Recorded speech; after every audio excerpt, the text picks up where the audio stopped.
If you don't have a separate water meter for your sprinkler system, you most likely have something like this. So this used to be the faucet or the petcock for your outside hose or whatever. So what they do is install a hose or tubing that go into your valves, and then your sprinkler system is based off of that. And then you could still install another petcock for to run your regular garden hose. So to winterize it, you want to close shut the water off on the inside, close this valve, open this valve. Also what you want is one of these. This is a Rainbird piece. I think I got at Home Depot. Just screws on there like a regular garden hose would, and hook up your compressor. I have it set for 60 pounds. They say this tubing's rated for 50 pounds. I checked my water pressure with a water pressure gauge.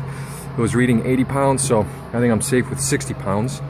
And what you want to do, if you have valves like these, I built mine into my patio.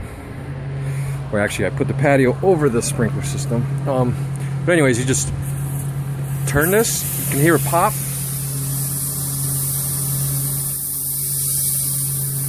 And then you just let it go until the compressor tank empties.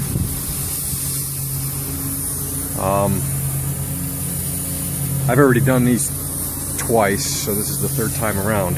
Yeah, you want to do this 3 times to get the water out.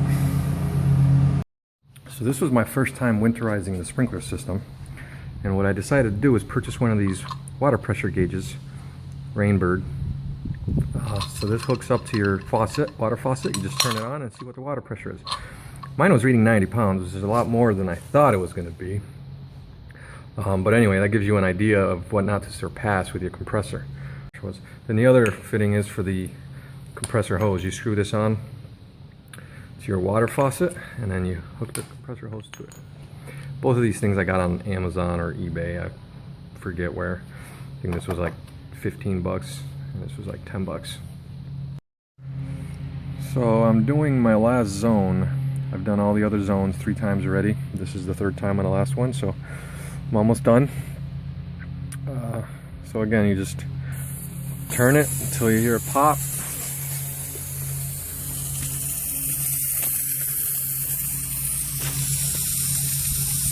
And all the water's out.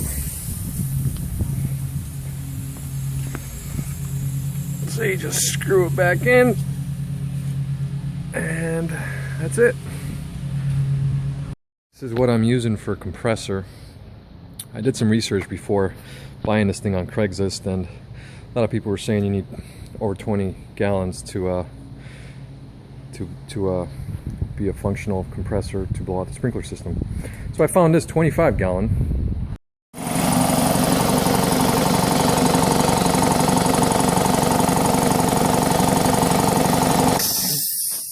Takes about a minute to get up to 60 pounds, and I manually shut it off because my regulator is broken.